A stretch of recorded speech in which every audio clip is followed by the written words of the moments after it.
communication. Rapid developments in technology and communications are forcing changes within educational systems across the world as ideas, values, and knowledge vital to education cross nation states and boundaries. As economy progresses, techniques alter rapidly. Globalization has shrunk the world into a global village, and there is a need that the higher education has to evolve into more meaningful to meet the new challenges. It represents a significant threat as well as a substantial opportunity to the economies and educational systems. One of the manifestations of globalization is the emergence of the virtual university. Education is a dialogue between the past, present, and the future, and universities are places of ideals and idealism. Higher education is a critical factor and must be part of any development strategy. It is an important investment in human capital essential to economic growth as it lays emphasis on the training of skilled manpower, market forces requiring marketable products, and consequently on specialization, contributing to a knowledge-based society in many ways. The demand of the emerging global society from the enterprise of education is quicker, cost-effective production of global citizens, intelligent people with a broad range of skills and knowledge, excellently equipped for employment in a competitive information-based, techno-driven environment. The cycle of knowledge creation, distribution, learning, and utilization is becoming shorter, leading to a need for continuous qualification of the workforce and an update of the learning content. New curricula reflecting novel content, learning objectives, teaching methodology, certification, and relevant learning process need to be designed. Radical changes in the system of examination need to be done, making education reality-oriented and learner-centered. Changes are being called for in the way we think about the role of both instructor and student. Within both the distance education and general education framework, new standards are being defined based on a student-centered curriculum, increased interactive learning, integration of technology into the educational system, and collaborative study activities. Higher education is being seen as a commercial product like any other commodity now and has now reached the global marketplace. The core mission of higher education to educate, to train, to undertake research, and to provide services to the community must be preserved, reinforced, and further expanded.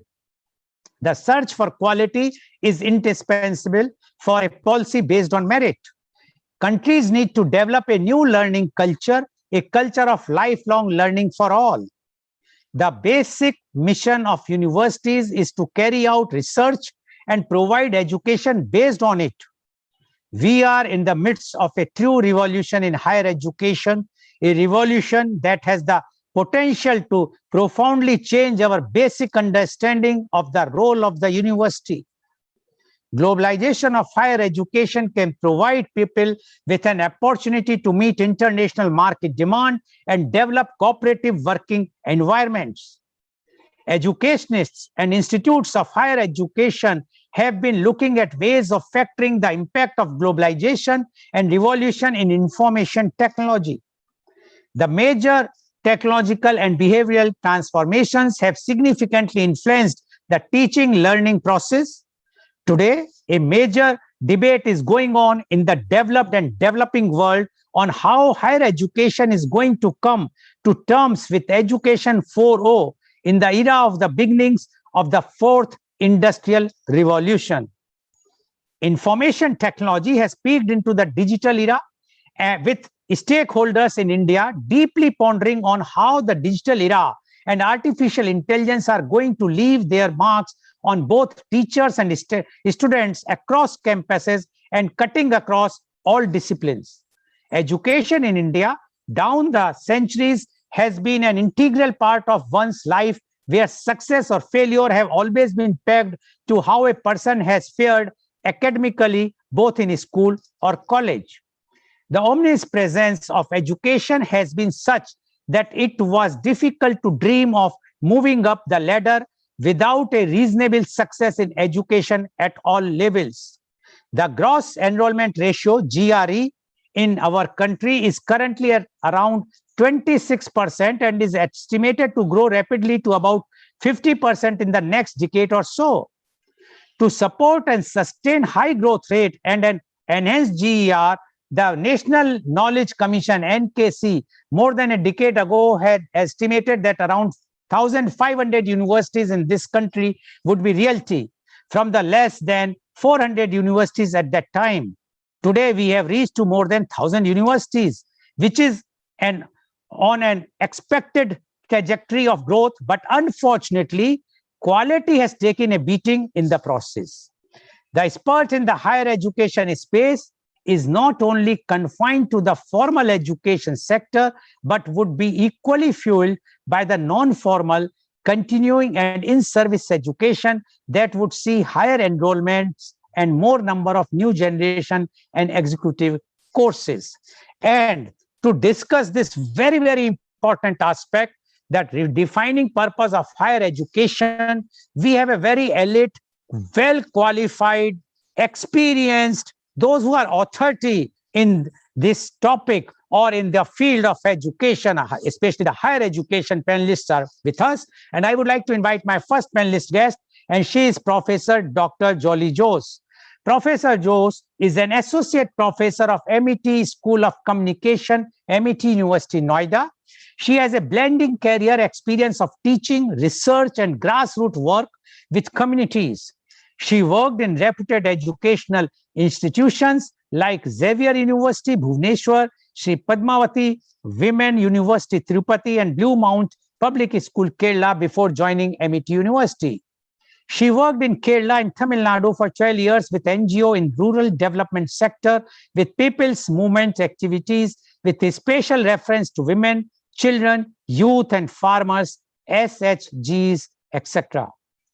She had completed her doctoral studies in 2011 on new media and children, impact of adult content on children from the depth of communication and journalism, Sri Padmavati Women's University, Tirupati. Beside the development projects, she has worked in research projects on children such as social networking sites, online gaming and children, live research project on adult intervention and integrated development of children as principal investigator. She has authored 2 books, Cyber Exploration of and the Realty, with special reference on the Indian reality. In Exhaustible Spring Vedatata Nirusurva, it is in Malayalam, the story of migration to Malabar. I'm sorry, I can't pronounce properly. So the Malayali people or those who understand Malayalam should excuse me for giving this pronunciation, but I'm sure when Professor Jolie will come, she will give you the correct pronunciation. She has published several research articles in reputed journals and has book chapters and presented more than 20 research papers at international national conferences. Her area of teaching is communication research, development communication, media ethics, and journalism.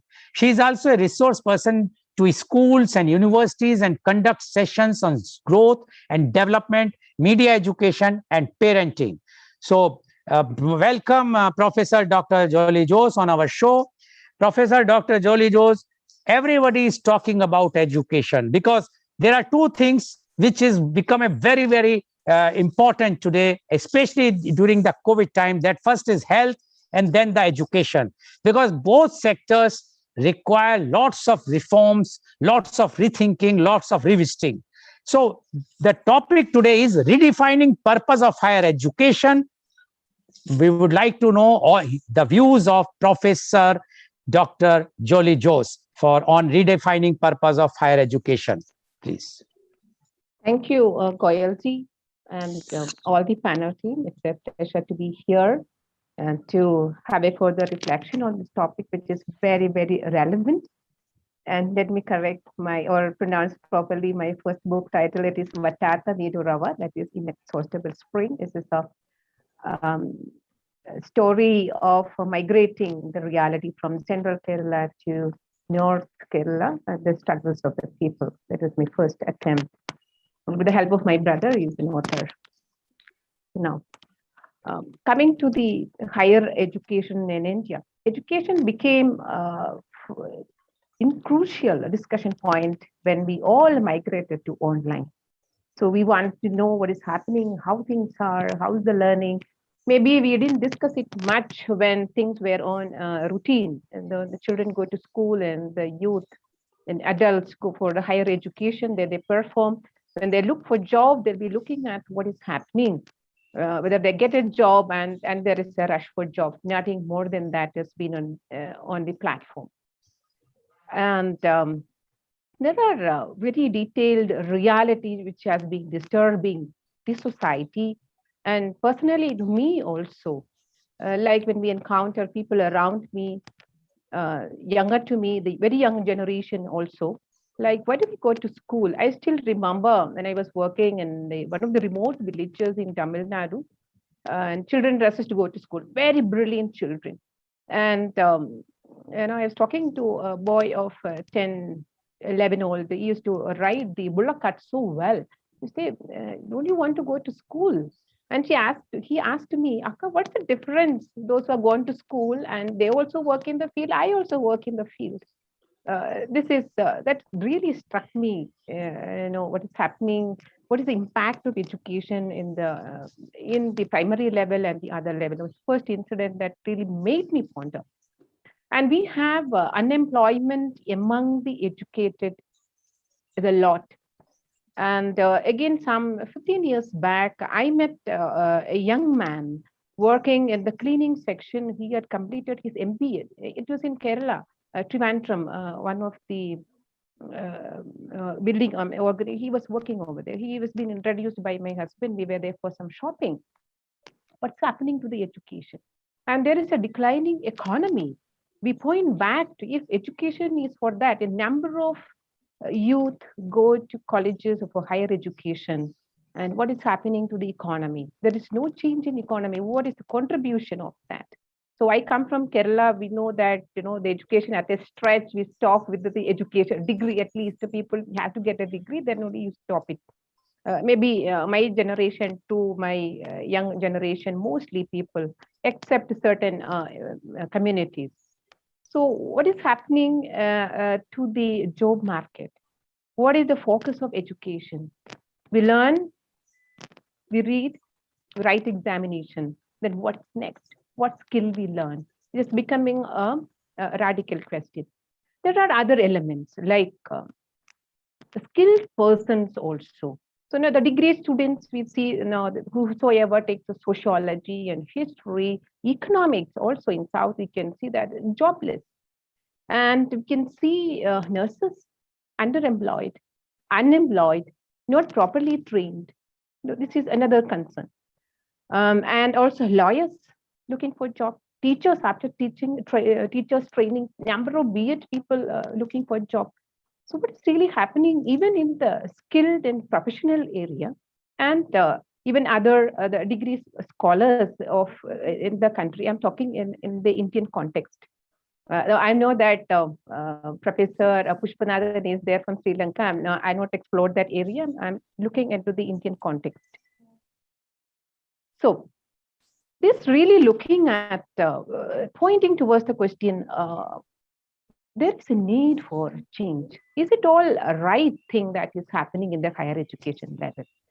So when the technology developed on the one side, so we are gone for Indian society, all in the global level, migrated to a technology-driven learning and working, learning much later, working, and the job market changed its focus.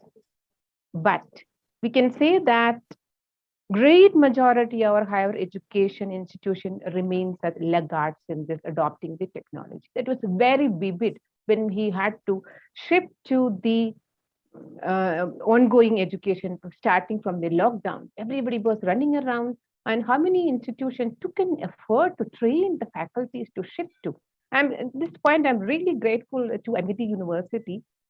we had been supported with technology and the other area to relocate. And in the month of March, we had lockdown, and April, we had given training how to conduct the classes and pedagogy and the like. And even now, we know that still we need to learn a lot, and look at the many government universities and other universities still running around. The faculties feel empathetic and helplessness. They want to teach and reach the young generation.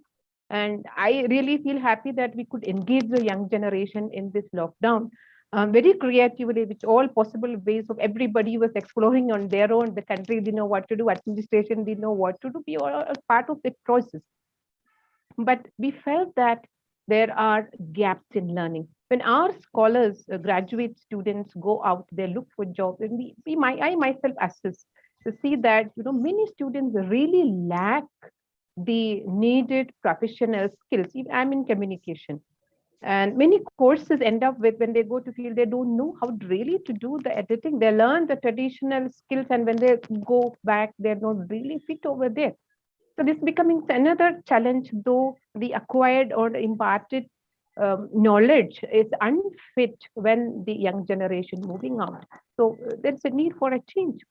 We should change, and where the faculty can do how much, the department can do how much, the admin can do how much. So as a nation, we really need to do something as a together effort, which is calling for a radical change. So I was looking at in this context the details of the NAC, which is the accrediting body of our country. So if you have a good assessment system, it points towards a good working system. So I was looking at the elements of assessment. One is the curriculum aspect, teaching, learning, and evaluation, research, consultation, and extension, infrastructure, library resources, student support and progression, governance, leadership, innovative practices, everything. And under which all that we have A graded universities, under which all this we are A graded, we are B graded, even C graded. With all this, the earlier stated issues we are encountering every day, and all of us, the society as a whole, feel helpless looking at not a radical step it's being taken. And who is the one getting out job over there? They are really the innovators. They are be getting it. They go on their own, and some push they may be getting from some institutions or of the higher education. Something which I like when you speak about the radical change, I put it as a radical change is required in the education level, which is from the pedagogy onwards and administration onwards, the grouping onwards, the curriculum onwards, the assessment onwards, and also linking to the society with the real need, which Dalji was focusing on, that the education should address the real need of the society. What is the need of the society? I'm coming back to the point. Before that, I want to look at the three types of institution the new education policy is being pointing out. One is the world-class institution with high quality teaching across all disciplines, teaching and research. Okay, high quality, let me correct it, high quality research and teaching across the discipline. So research much more focusing on the science and technology, but what about the humanities? We are less focused. So I like that two terminology, a world-class institution, but we are not said what is the world-class category, criteria. It's not yet come into that. It's a big challenge. Who will define and how it will be defined? All this remains as a huge concern. And the second, category is the high quality across discipline with a sufficient contribution to research. And a third one is a high quality teaching across focused on undergraduate education. So this appears to be very beautiful with the new education policy, which is introducing it. But as I mentioned, what is the criteria for this? Is it going to be defined as per the need, as per the global context, as per the local context, like for Indian context, what is the need of the Asian context? How is it going to happen? As of now, absolutely, there is no idea. The policy again states that the institutions will have the freedom to design all these things, but so far, to my knowledge, it is nowhere right now. Second thing, very important thing is that creative combination it suggests for. So this is a very important element for rigorous research to based specialization. Um, when proposing, it looks so beautiful. When we look at the research experiences of or the training of the professors, the faculties in the teaching fraternity, the quality which the faculty has in research, it's a concern. We know that many researchers of many some of the universities has been banned even in India. We know that many research are just adjustable research that is being carrying out, and I come across many of such of my colleagues. When it's come to really doing what kind of research it is being undertaken. Is it a need-based research? It's an armchair research, very comfortable zone you are in. Are we ready to take up any of empirical research, which is really the need of the societies are all concerned when it comes into to attain the proposed or a radical change in the higher education system. We need an excellent, knowledgeable, dedicated faculty. This is something which I again like in that policy. They speak about the quality engagement of the faculty. So with an academic expertise, teaching capacity, and disposition of the public service. This positioning of public service, expertise, and the preparation of the faculty, fraternity, the professor, the whosoever is in the teaching field, this is a real concern. This is where I can see one point. Again, I call back the whole society who was already watching this and further. When lockdown happened, what was the effort taken? It's a real challenge. Where are we? As it's a challenge, I put, including myself in that position, put a challenge to the whole of the faculty team. So what is happening? What is our commitment in reshaping the whole economy and the culture and the development of our nation, our region, and also contributing the huge young generation in our hand? It's a challenge we need to address.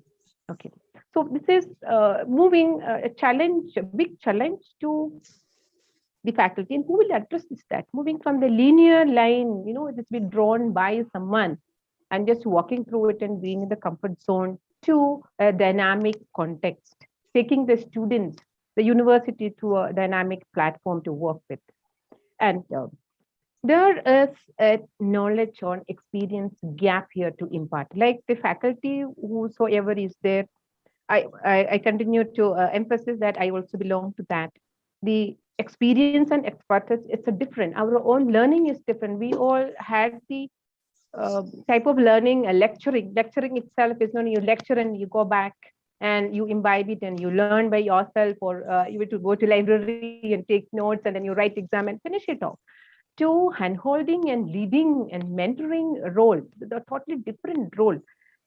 And the kind of training and emphasis given to the faculty with the new demand, it's a huge challenge. And the preparedness of the faculty, the team, or the university administration is how far is it? I really like to emphasize here is that we need to have a good research on the degree of resistance and the degree of preparation. There is a resistance, I would say, because I had some discussion with my own colleagues, earlier colleagues also from the government universities also. Okay, in lockdown, what can be done? Nothing can be done in lockdown. Many things are happening in lockdown. So we will be working when lockdown is over. Till then, do we go like this? So this is the discussion we were having it. So a lot of uprooting and rebuilding is required here. Uprooting, how much we prepared.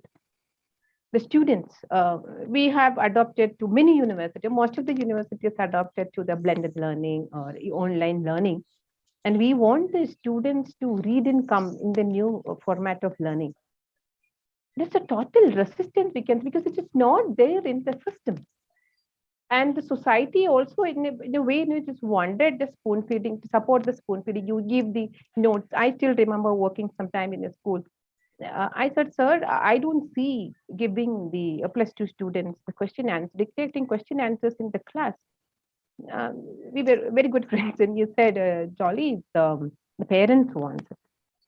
Then how are we contributing it? So how are we developing the students for self-learning and self-exploration and self-explaining things, those skills? This is becoming a huge concern. So we want the whole society. This is an changing time in our own the process. Like even not only the faculty, not only the administration, the parents, also the parents and the students also to be educated, to be in the thinking process, because we need to be in a new format of the education. So when Lalji also said make education a reality oriented, I would say two things are very important. One, it is we speak about industry based economy. We are also an agro sector based economy. This need assessment of assessment of a situation and the clarity of the development dimension, which we have not done it. And when we prepare for the students, the young generation for that, we don't know which development dimension are we. And we have a totally closed section in our society. The agriculture sector, the working class sector, that we have the nomads, we have the unique development need requirement in the forest area. We have unique need, forest area in the sense including the tribal belts. In the slums, there is a different job sector and education sector and learning context it is there. We have a multiple. And so what is the development requirement over? Is it only the IT? When you say this one sector, it is bulging, and what happened to the other? So if it's an integrated education, skill-based, technology-based, and it is a radical, I repeat, it is a radical change required based starting from the clarity on the development dimension in the multiple level and the course curriculum developed accordingly. And an assessment. This is also very important when we speak about the assessment, not writing the examination. Assessment of the skill, they are ready and innovation focused. Like the job market, we say we rate institutions based on the placement. We prepare here and insert in somewhere there is a placement over there. Beyond that, we don't even think of the innovation areas and elements. And this is where I very strongly feel that there's a commitment for uprooting. We need to uproot of our practices like the pedagogy for the teaching, to blended mode of learning, incorporating technology. We need to train ourselves as faculties as representing, and students also need to learn. Faculty also, parents also need to learn. The society's outlook also need to learn. Like when we shifted to online mode, the huge business of e-content is also already far gone ahead of when we were started to open our eyes and see. So instead of focusing on e-business, education business, like focusing back to really looking at as a rebuilding. We speak about a rebuilding India, rebuilding Asia. A lot of elements are missing over there, and going par with the globalization. Our young generation increasingly go to European countries for education. Two things: one, for the advanced skill in the same course which we do over here. Second is the job market which they are looking at. So it is very clear that there is a very clear gap over there, and it is the challenge the whole of the society to really opt for an uprooting and offer a rebuilding. Thank you. Thank you very much, Professor Dr. Jolie Jose, for giving your forthright views. I will just highlight few of her views. She says what is happening in the education, and she makes lots of concern to what is going on. She says we are talking about technology, but how many universities or the higher education institutions are in that? We are lagging of technology.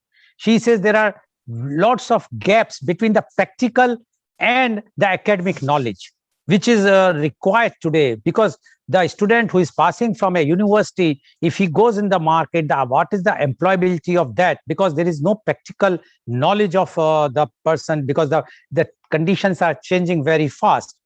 She mentioned about the National Education Policy 2020, and she says in that the research emphasis on research is there, but whether the research on humanities are there or not. She also mentioned there is a sentence called world class institutions. Now, what is world class institutions? What is the criteria? So she says there is no clarity.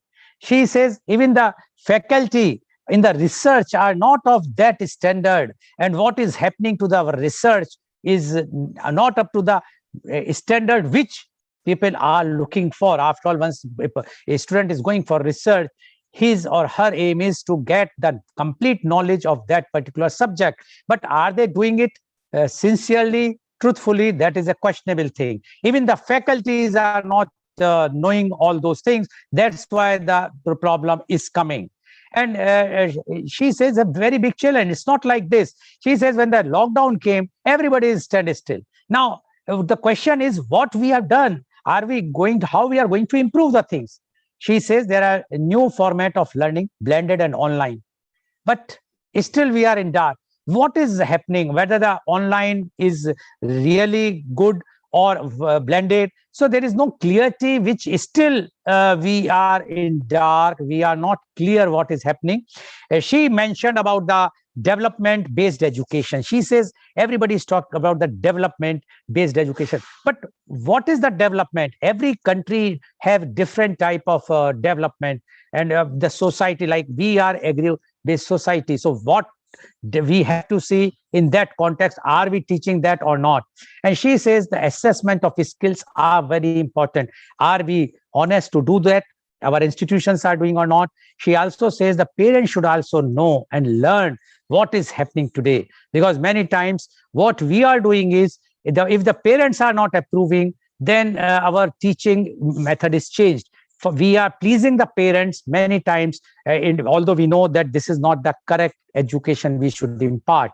And so she says there are lots of challenges. So redefining is required, because one must clear themselves what is the purpose of higher education, and that is changing day by day. We should also change. We should not be stand still. Although she says her university, MIT University, has done radical changes, but what about others or not? That we will see. So thank you very much, Professor Dr. Jolly Jose, for giving your views. Now I would like to invite my next panelist guest, and he's Professor Dr. Janeshwar Pai Marur. Professor Pai is MBA, MPhil, PhD. He is a professor of Justice K.S. Hegde Institute of Management, NITTE. He has qualified KSAT management examinations conducted by University of Mysore in 2013. He has over 18 years of industry teaching and research experience. He has worked as lecturer at SDM College of Business Management and Postgraduate Center for Management Studies and Research, Mangaluru, from 2003 to 6. He has worked with JP Morgan Chase Bank in India and Newark, Delaware, USA corporate office from 2006 to 2012. His teaching and research areas include behavioral and corporate finance, enterprise risk management, and corporate taxation, and has a strong exposure in practical knowledge of various statistical packages such as SPSS, MAT Lab, etc.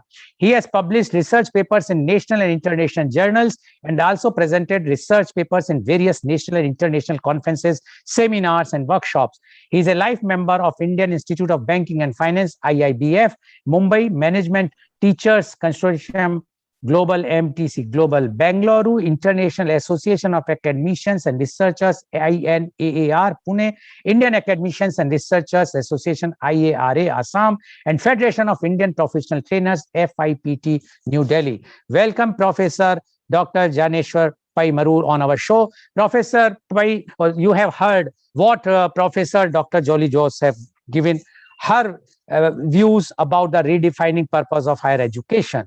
Now, we would like to know from you your views on redefining purpose of higher education. Professor Dr. Janeshwar Pai Marur, please. Morning, respected Lal Goel sir, learned panelists, Madam Dr. Jolly Jose, my senior friend, Sir Dr. Ambalam Pushpanathan, and dear viewers. Let me share my perspective on today's very relevant topic, redefining purpose of higher education. As rightly said by Clayton Christensen, he says, I quote, higher education is just on the edge of crevasse. Generally, higher education institutions and universities are doing really well financially. So they don't feel from the data that their world is going to collapse. But 5 years from now, these enterprises, the so-called enterprises, education enterprises, are going to be in real trouble unless transformative effects, fundamental rethinking, and radical redesign takes place. I close quote. We live in the world of crisis, in a knowledge society, in an era in which time is fluid, nothing lasts, everything changes, and is unstable. Not since the World War II have so many countries around the world seen schools and higher education institutions go into lockdown at the same, more or less around the same time and for the same reason. While we all know that the impact of this virus will be far-reaching, we academicians, we learned academicians must come together to solve the major problem the higher education system or higher education institutions are facing. What's that? Somebody teaches, but nobody learns. For a while now, educators around the world have been talking about the need to rethink on how we educate our future generations. I strongly feel that the time has come. Now the education perestroika and glasnost takes place soon, bringing back the resurrection as well as general rethinking, reformulation, and the reassessment of the very process and the substance of higher education at all and multi-levels. As rightly said by a renowned education counselor, Jane Fried, in her best-selling book, Rethinking Teaching and Liberal Education for an Interconnected World, she says the role, she says that the changing, she talks about the changing role of a teacher in higher education. She says teachers must come out of their own fish bowls and the rabbit holes. Sounds funny, but that's what she says. She uses these two metaphors, that is the fish bowl and the rabbit holes, to describe a very limited perspective that reinforces the outdated structures of teaching and learning that render college classrooms lifeless and disconnected from the outside world. I think the time has right now come, we educators come out of the so-called inertia and the fiefdom attitude. Majority of our students in higher education institutions today are from Generation Z, a generation that has grown up in a truly globalized world. The generation, the oldest of whom is now 25 years old, is likely to be reflecting on their education as a result of truly global pandemic. And we all know that exams have been cancelled, or promotions have been done, sports events have been cancelled. Forget that. Even education, they did not even have their graduation ceremony. This Generation Z is defined by technology, where we come across new unheard terms like the FOBA, the fear of being alone, or the FOMO, the fear of missing out. Express their expectation of instant communication and feedback effected through various apps like Instant Messenger or Snapchat and WhatsApp and so on. So, as we educators grapple with the new ways of communicating with our student stakeholders away from the classroom, the physical classrooms and the lecture halls, it is a good time. I feel it's a good time to reflect on how this disruptive crisis, the pandemic disruptive crisis, can help us redefine the purpose, what learning should be, looking like for the Generation Z or the children of millennials or Alpha and the beyond? Today, a major debate is going on in various developed and the developing countries on how higher education is going to come in terms with the so-called education 4.0 or 4.0 in the era of beginning of the fourth industrial revolution. Information technology has peaked the digital era with various stakeholders deeply pondering on how the digital era, machine learning and artificial intelligence, how are these going to leave their mark on both teachers and the taught across campuses, cutting across all disciplines. So let us now sit and ask ourselves some of these sobering questions. Let me point out question number one. Online higher education has been around for more than a decade now. Why did it not take over the conventional education system in the pre-COVID era? Why it was not a norm already? When massive businesses have already moved from offline to online in the pre-COVID era, why hasn't higher education institutions not moved online?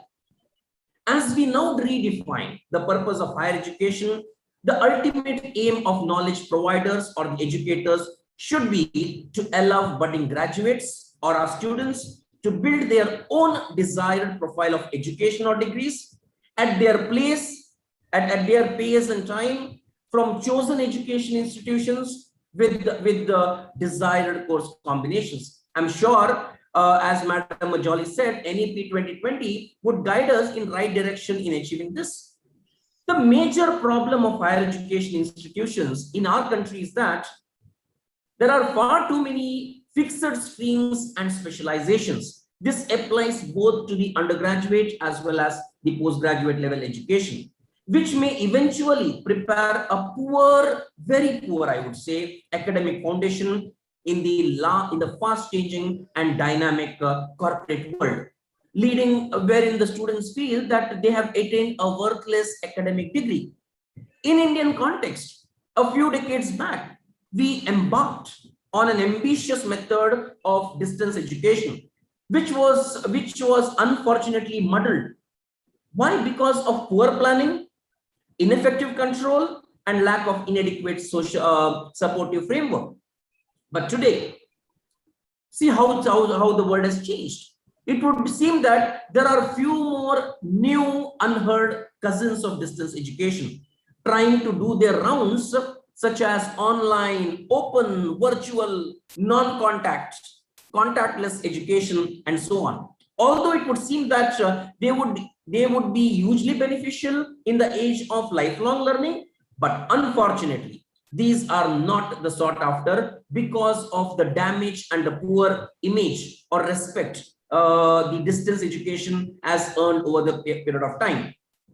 It may be beneficial to wipe off the bad branding of the non-formal modes by once again renaming distance education as flexible education, and in the process of reflecting the more correct and appropriate description as we head to redefine the purpose of higher education. According to Dell Technologies report, 85% of the jobs by 2030 in another 8 to 9 years that Generation Z and Alpha will enter have not been invented yet.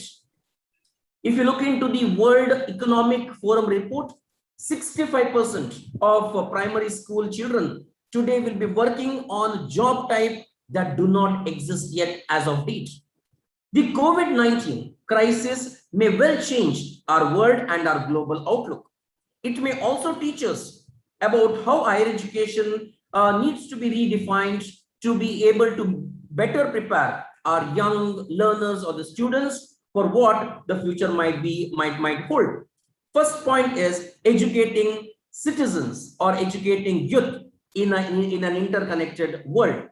COVID-19 is a pandemic, everybody knows, that illustrates how globally interconnected we are. It started with China and it went and it is now everywhere.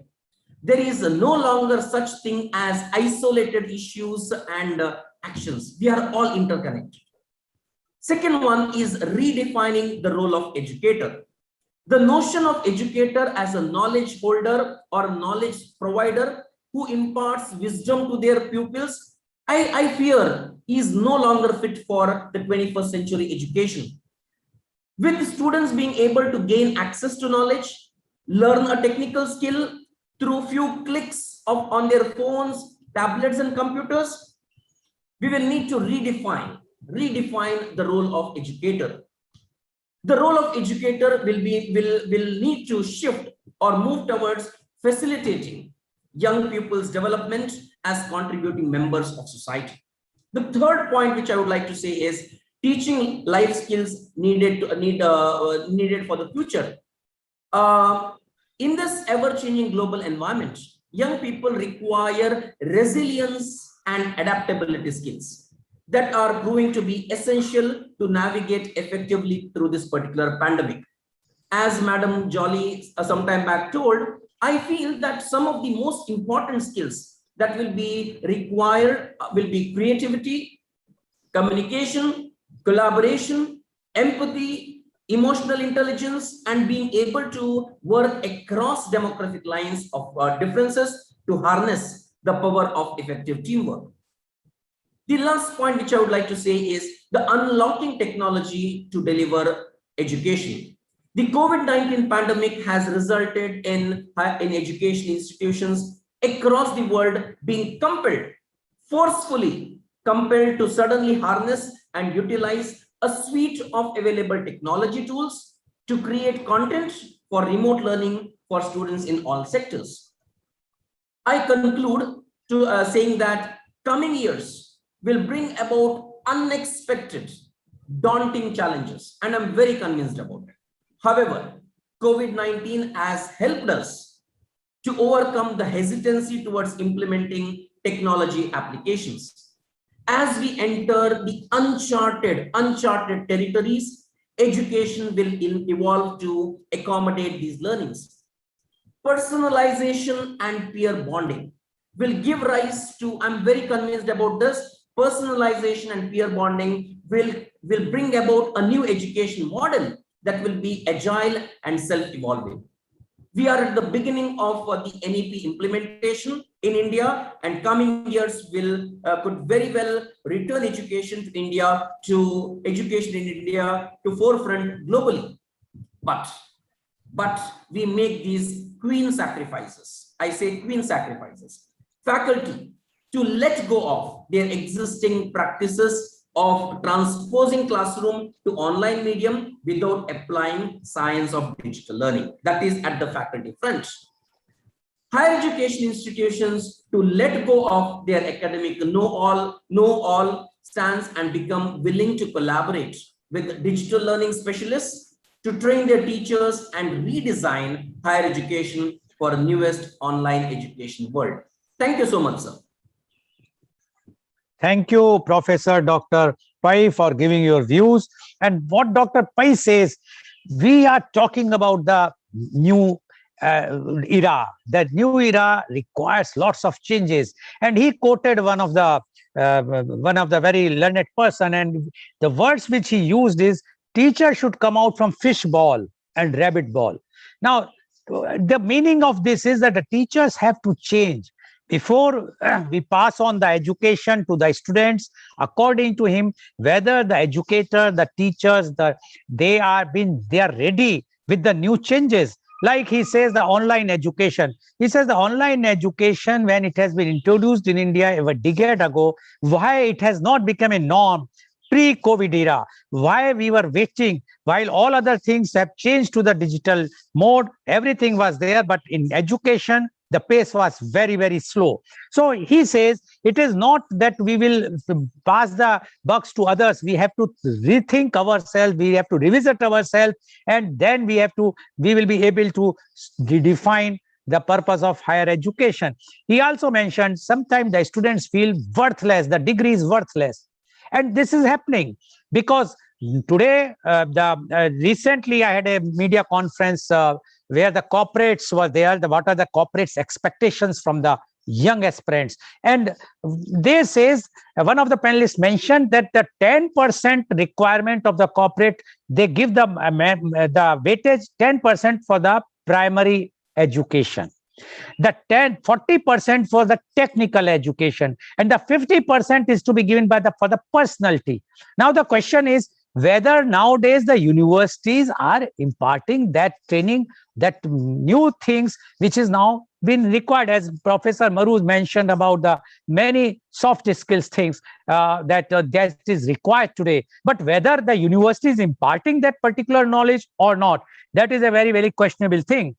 He also mentioned a very important point.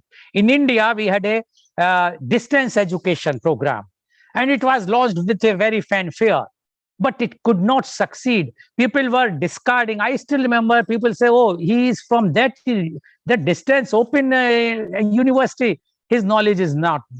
Today, now it has become a distance education. So because according to Dr. Pai, it was not planned properly when we have introduced the distance education. So the problem here or everywhere, unless we will have we will reach to that stage, is that whatsoever we are doing, whether we are planning properly, we are taking all the stakeholders, their views, and then we are implementing that. And he emphasized that the educators' roles to be redefined. They have to think, they have to come out from their shell, they must see the new situation, they must accommodate themselves, they should revamp themselves.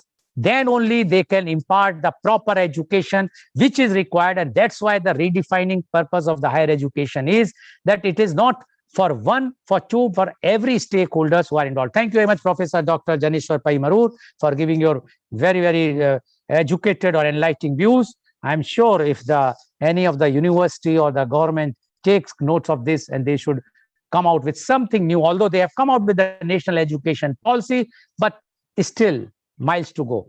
Thank you very much. Now I would like to invite my next panelist guest. He is Dr. Ambalam Pushpanathan.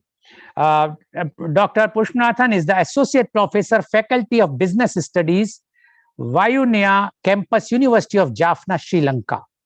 He did his Bachelor of Business Administration in 1989 and postgraduate diploma in management in 1996. He received Doctor of Philosophy in Management Science in Enterprise Management from Xiamen University, China in 2008. He was awarded Best International Student Encouraging Award from Xiamen University, China in 2006. His research interests are entrepreneurship and small business management, development, and marketing management. Dr. Pushpanathan is a senior academic at the Department of Management and Entrepreneurship, Faculty of Business Studies, where he has been since 1994. He served as head Department of Economics and Management from 2010 to 2013. He served as Dean, Faculty of Business Studies from 2013 to 2019. Mr. Pushpanathan was invited as a keynote speaker for Environmental Advisory for Sustainable Trust, EAST, India. He has presented and published more than 50 research papers nationally and internationally. He was invited as a guest speaker in International Conference on Emerging Paradigms in Management Research, Vivekananda Institutes of Information and Management Studies in 2014 in India. International Conference on Emerging Trends in Science, Engineering, Business and Disaster Management, ICBDM 2014, Nurul Islam University, India. He chaired the technical sessions of the research conferences nationally and internationally. He served as a consultant in different research works which enhanced poverty alleviation and livelihood development projects of war-affected people in northern region. He has guided 4 students of Masters of Business Administration and evaluated more than 75 PhD theses and serving as foreign examiners in abroad. He published 2 volumes of books named Directing of Employees. Welcome, Dr. Pushpanathan on our show.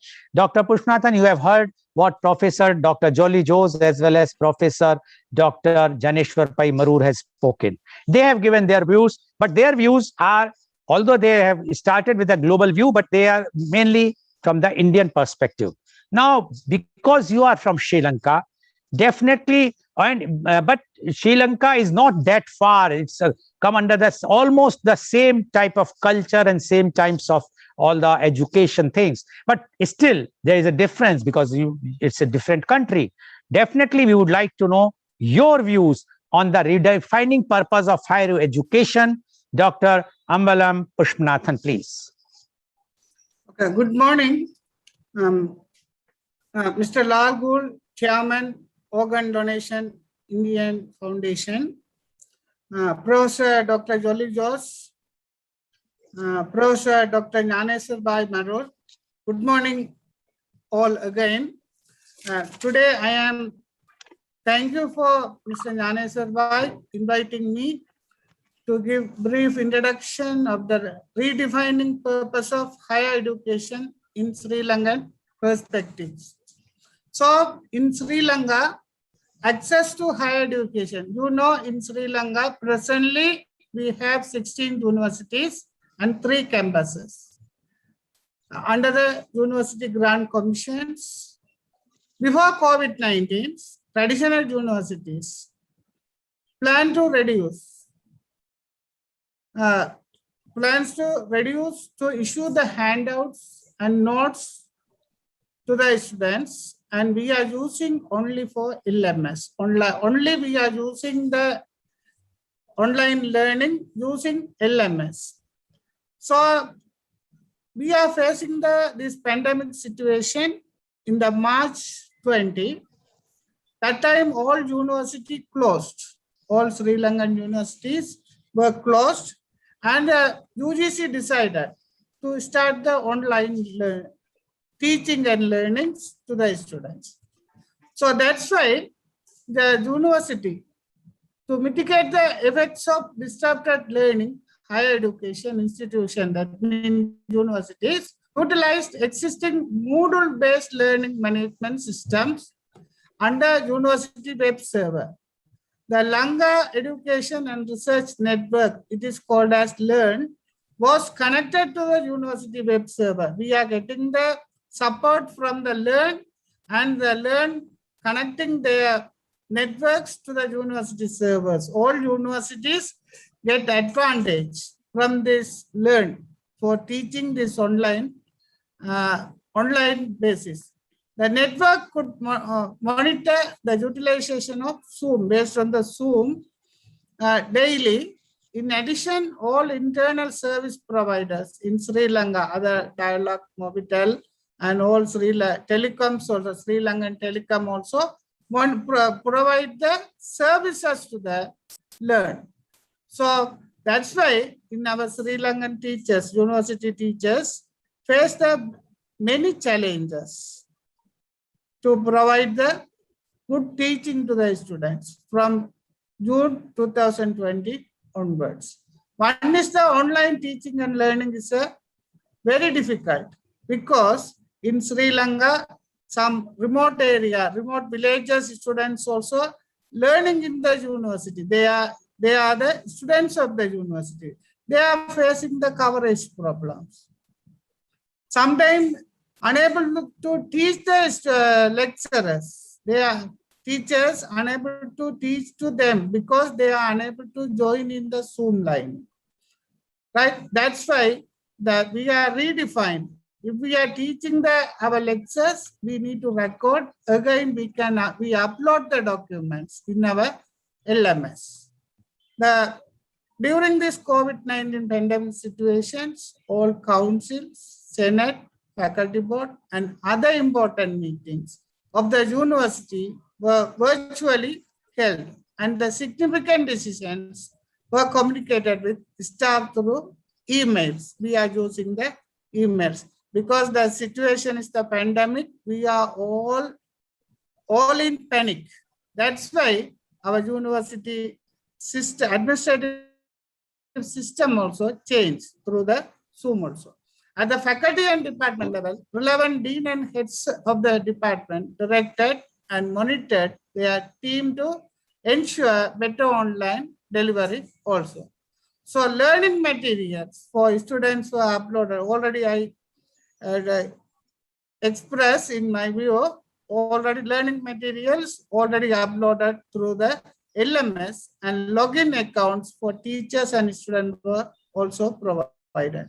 Sometimes some remote area people, they are unable to download LMS also. When we are teaching those things, the particular subject to the students certainly are unable to log in your lectures, unable to attend your lectures through Zoom because the coverage problem. That's why some students, we are conducting the lectures very difficult. So here, the universities are taking the several steps to improve communication between teachers and students using of e-learning techniques. Most of the students were able to communicate with their teachers and mentors through online mode. Sometimes they are using the WhatsApp. The students are using the WhatsApp group. The batch-wise, the students are create the WhatsApp group. Through that WhatsApp group, they can communicate. Sometimes we have, as a teachers, we are putting the online tutorials. They also provided to the develop teachers online teaching knowledge. Although the university faced several challenges in terms of implementing online education in Sri Lanka. The initiatives of the university is dealing with education during crisis situation were significant. Actually, the university remained closed early in 2020 for 3 months continuously due to lockdown enforced by the government. Immediately, the government enforced the lockdown. It was forced to turn to online learning, that is the e-learning, using various online platforms like Zoom, Microsoft Teams, Google Meet, and so on, to ensure that the students completed their courses on time. Because why we are so now in Sri Lanka, we are facing the unemployment problem. I also incorporate with our Madam Jolie Rose, because unemployment, some graduates are underemployment. Now also during this COVID-19 period, Sri Lankan government give the employment opportunity to the more degree holders, Sri Lankan degree holders, but they are in underemployment. They are only, the government are paying only Sri Lankan money, 20,000 rupees to the training period. That one also not the permanent jobs. That is the training period for this graduates. So because of these reasons, our UGC decided we are providing the quality educations to students to enhance them, to develop them to getting the good jobs in Sri Lanka. So most of university students were not involved in online learning because some research has said, according to the Ramison et al. Research, they identified 65% of students noted that the online education system saves time and money because they are not entering the university. Some poor students, they are unable to enter the university physically because they need the more money. Some students from far distance from some places, they need more money to stay in physically and university premises. So that's why it helps, the research said, it helps students to organize themselves and pursue a balanced education in the virtual world. So according to their research, they found, their findings indicated online education is a mode of easy access to submit assignment and other proposal on time. 85% students are identified these results. So, however, many students noted that they face difficulties in paying full attention because I am teaching the subject. Some students, they are not full attendance because we are the teachers of the universities. We are asking some questions. only one or two, few students, not few students, one, particularly 1 or 2% open their mouth. So others are, they are keep quiet. So because of this reason, some people are telling they are not giving the full, paying the difficult, they are facing the difficulties for paying the attention of the online teaching. So then one example I am telling, so sometimes the students are in Zoom, online learning, but they are not in front of the computer or smartphone or laptop. So according to the results, 49% they are telling they have the lack of IT skills. Because some social science students, they are having the lack of IT skills. During this COVID-19 pandemic, 59 of students were interested in pursuing higher education online, right? So 41% not interested, because they are telling we are coveraging problem. We don't have the money to reload our smartphones, reload our mobitels. So that's the things they are facing the lot of problem. So whatever it is, our government has decided, we are university people, higher institutions people, they are giving the education opportunity to the students, those who are entered, those who are in the university level. Right, during this online teaching and learning, particularly we are using our WhatsApp groups. So there is our dean or heads of the department arrange one person, one boy or one girl from the each batch, they are the batch rep. They can contact with the particular lecturer in charge for schedule. The timetable also scheduled by the dean of the faculty. Then the dean of the students, they can contact through the WhatsApp. So online teaching and learnings are very important. Most viable technological and communication equipment was required for students to be better involved in online learning activities. We can give some facilities to the students.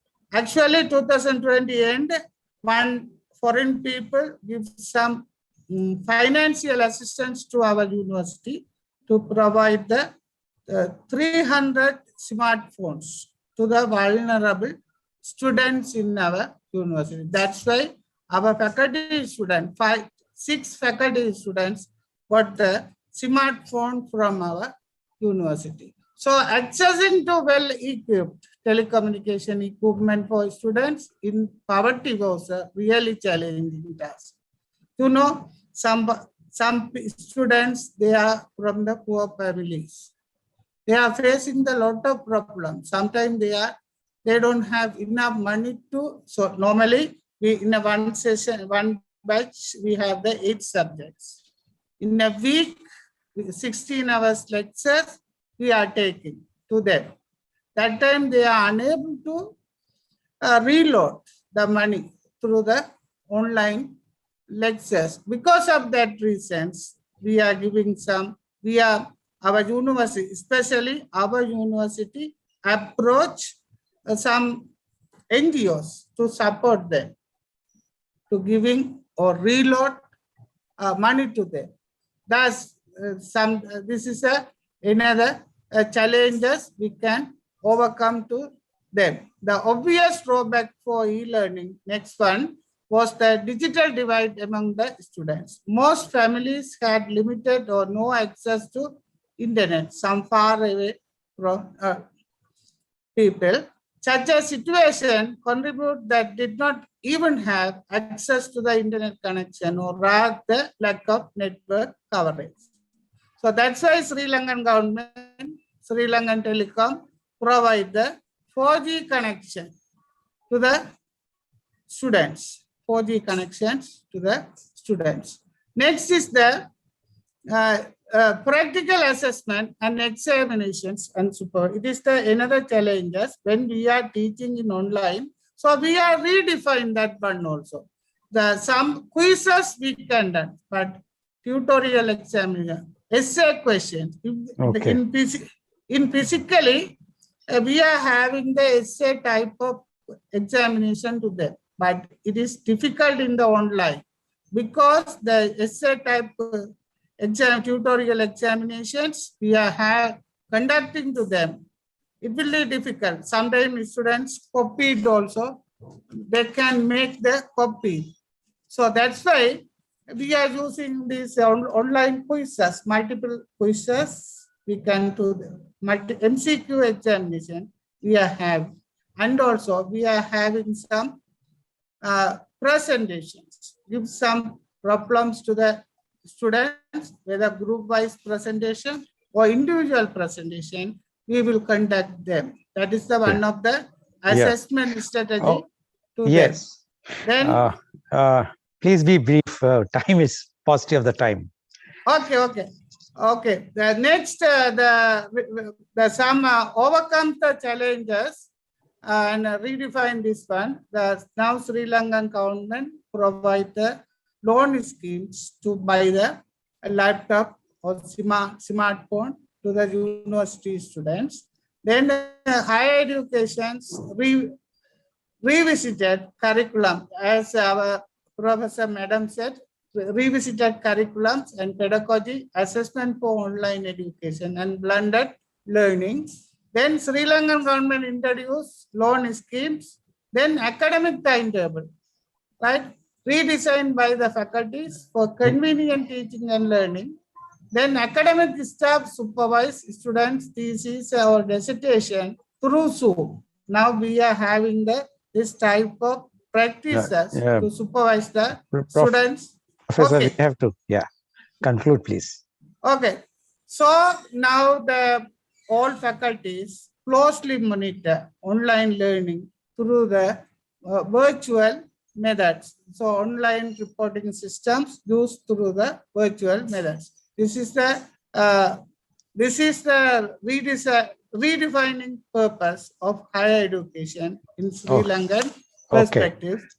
Okay, I am thanks to the Lal for giving this opportunity. Okay. Thank you very much, Professor Krishnathan, for giving your views from the Sri Lankan point of view. And he says that how much difficulty initially it was, but gradually, with the support of the Sri Lankan government, as well as from those who are non-resident Sri Lankans, they have supported, and that's why now the Sri Lankans have come a way forward in the redefining of their online education. Thank you very much, Professor Krishnathan, for giving your views.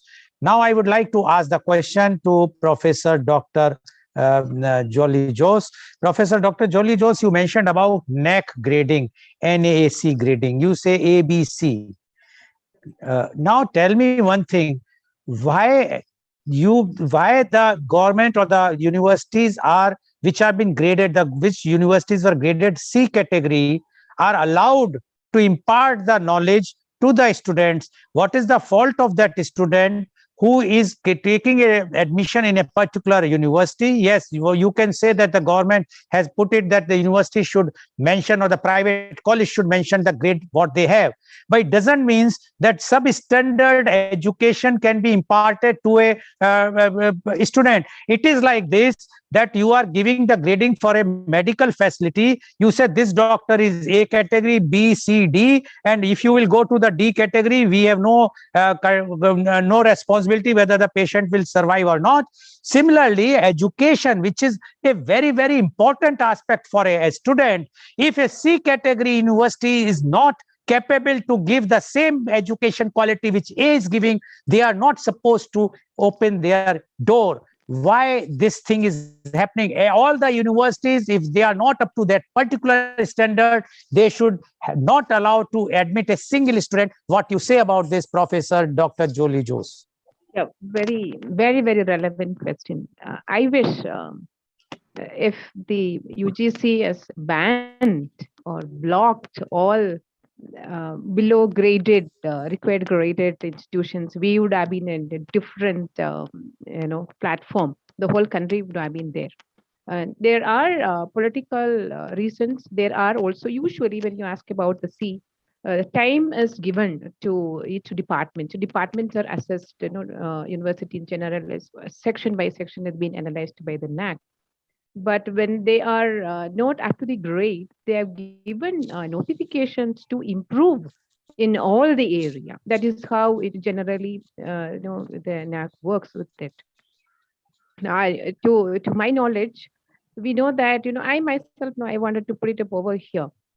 We have colleges, we have universities, and one of the engineering college, they are recruiting the fresh passed out engineering students as lecturers.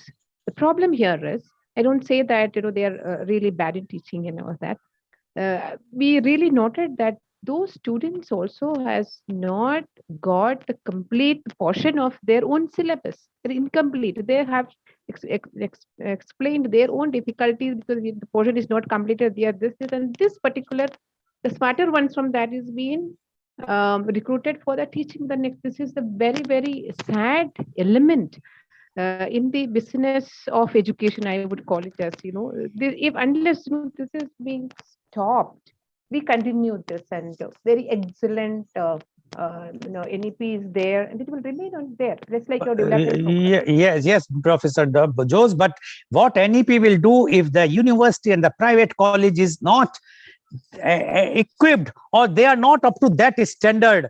So they are imparting. That is a very, very remote question, which I don't know why people are not raising. That if a university or a institution, private institution is of not A grade or whatsoever, then they are not supposed to open the doors. Thank you very much, Professor Jolly Jose, for giving your views. I am sure it's not easy to talk, and especially from Professor, because it's going to open a Pandora box. But one has to open it. Unless it will not, how we will see that our education standard will go up? Otherwise, we will be pushed back globally. Now, my question goes to Professor Dr. Marur. Professor Dr. Marur, you mentioned about the skills, different skills. Now, there are skills like leadership skills. Today, people are not interested that you are only a mechanical engineer, or you have done something in political science, or they want to know what skills you have, whether you have a leadership skill, teamwork, because even if you become a professor in a university, you require all these skills nowadays. Earlier it was not. Earlier it was only that you are a good teacher in a history, so you are teaching only history. But as you know, today you have to be multitasking. Nobody thought earlier that you are going to use the technology. And those professors and teachers who are in late 50s, they are using those technology now, which they never even seen. So teamwork, communication skills, problem solving skills, work ethics, flexibility and adaptability, interpersonal skills, all these, are we upgraded our universities and colleges to teach this, or we have no time? Even I will tell you, one of the panelists mentioned that what they want to see your etiquettes. Now, whether we are teaching them those things, or it is only a bookish knowledge, you have to learn this whether online or offline and give the exam, you are qualified, we will throw you, it's a factory churning out the students in the open market. And we know the employability, what is the condition today, whatsoever we will say. And even after their employment, as per one data, the 20% getting the employment, those who are trained, highly trained, out of 20%, only 6% are retained after 1 year. So when this is the alarming situation, why no one is thinking about that? What you say, actually the redefining has to be done in all the aspects, and we should have the stakeholders like COP, what they require, what are their needs, what are the needs in the market today, and then only we should redefine. What you say about this? The government at the center and the state are very keen on attaining the GR. That is the reason we are talking about increasing the number of universities. We know that there are mushrooming growth of universities and higher education institutions, and the value of the degree that they are attaining. So as you said rightly, it is more of what to say, education factories which have been printing degrees, and skill is becoming zero. And also, if you ask me, which you asked prior to Dr. Jolie, madam, also, most of the institutions and deemed universities or private universities are run by the so-called the politicians, and it cannot be shunned or closed overnight. So regardless of whether they offer skills or not, it is not important. It is how much they get in terms of money. That is what is important for government, both at the center as well as the state. And that is very, very sad plight of the current education system, which talks about only numbers and a zero skill set. Okay, Yes. thank you very much, Professor Marur. Now my question goes to Professor Dr. Pushpanathan. Professor Pushpanathan, here the corporates are saying nowadays that they don't have time. The corporate says that we have no time to train a new employee, nor they have time for briefing them. It means they want a student to be fully equipped to work from the D-Day 1 in a corporate. Is your Sri Lankan universities are imparting education and making a student fully equipped to be thrown directly, although Professor Marur mentioned about the educator from fish pond or this thing, but I'm sure that here they are throwing in the sea, in the corporate sea, whether they will be able to swim or not, the students. Dr. Pushpanathan, please. Yeah, but Sri Lankan point of view, around 20% students, pass out students, they are joining in the corporate sectors, but mainly 80% people, they are expecting the government job because the sustainability of their jobs. The people are like that one. But that's why when we are teaching the students in the classes, we are telling you are having like the whole skills they can properly develop, and they can, when they are going to face the interview in the corporate sector, if the students have the full-fledged skills, they can, particular student, they can win, but others, they can fail. The student can ready to leadership skill, decision making skill, even they can speak in English, skills in the language, they can pick up and they can get the good job in the corporate sector. But others, 80% students, they can expect the government jobs. Okay. That's okay. And Thank also you. I am telling here, and it's like as the neck in Sri Lanka also, QAC, Quality Assurance Council is there. They can evaluate the degree programs and institutions based on some criteria. They can evaluate. Okay, thank you. Okay, thank you very much. Thank you very much.